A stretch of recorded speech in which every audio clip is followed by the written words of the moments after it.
What is the labor movement? The labor movement in the United States grew out of the need to protect the common interest of workers. For those in the industrial sector, organized labor unions fought for better wages, reasonable hours, and safer working conditions. The labor movement led efforts to stop child labor, give health benefits, and provide aid to workers who were injured. The labor movement in the United States started as far back as the early 1800s. The United States government was abusing its farmers in the form of property tax. Many farmers could not afford to farm on the land they owned, so they lived and farmed on the land that only the upper class could afford. Their rent was paid by the amount of crops they produced. The landowners would do none of the work, but they would get almost all of the profit. Eventually, these farmers had enough of the unfair treatment and began to fight back against the corrupt ways of the upper class. The pushback these farmers gave to the upper class became more and more violent as the years went on. Eventually, the National Guard had to call in to de-escalate the problem at hand. After many people had died from both parties of the conflict, the government finally set laws and regulation against the upper class to let the farmers live more comfortably. Towards the end of the agricultural conflicts, more and more industrialized parts of America started to give a voice for the lower class. During this time, the big business owners were in competition with each other to become monopolies.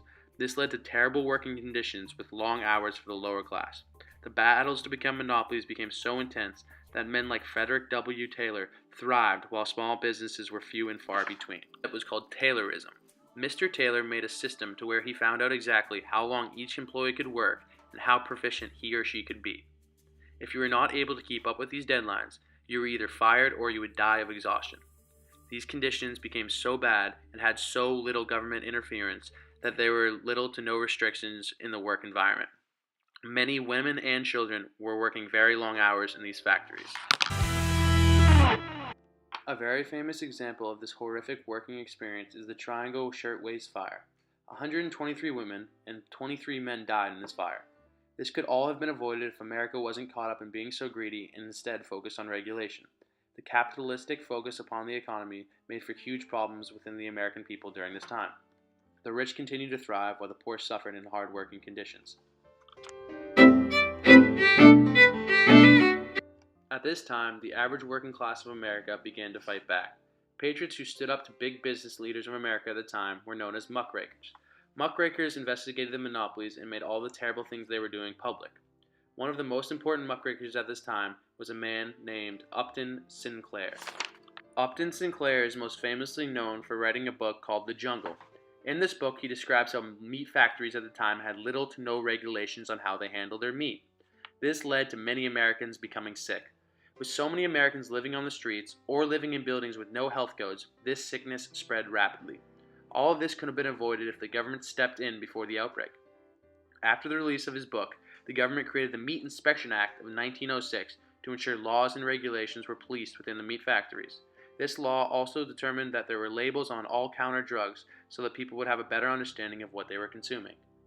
The Lawrence textile strike of 1912 was huge in changing the way companies operated and ran their businesses. More than 20,000 workers, stemming from nearly every nearby mill in Lawrence, Massachusetts, protested a 2-hour pay cut corresponding to the new law shortening the work week. The Lawrence textile strike began with walkouts by workers on January 11, 1912. Workers began to cut threads, slash power belts, and smash windows to ensure that work could not continue. Over the course of the day, the numbers of protesters grew from a few hundred to nearly 10,000 men, women, and children. By the end of the 10-week strike, 23,000 workers had left their jobs.